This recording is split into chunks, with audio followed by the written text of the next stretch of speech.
สบายดีมาพบพ่อกับข้าพเจ้าอีกเส้นเก่าเส้นเคยเนาะมื้อนี้มาตัดหญ้าอยู่สวนสาเด้อ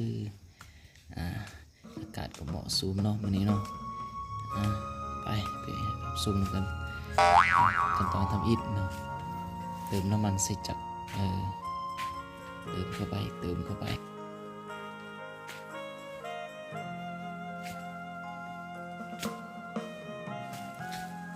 ลอยทดลองดูเนาะโอเคบ่พอเคยตัดสิบเดือนครั้งแรกเริ่มสตาร์ทเครื่อง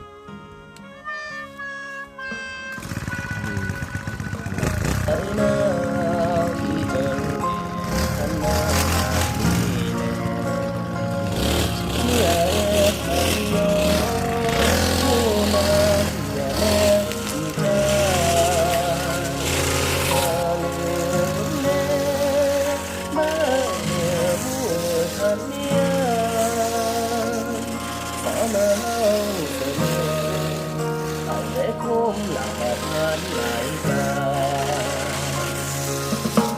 ก็อย่าเมื่อเราโซนยาเป็นต่อแม่คืนละคืนนะบีแม่ยานาเต่าแหลกโคยาเมื่อ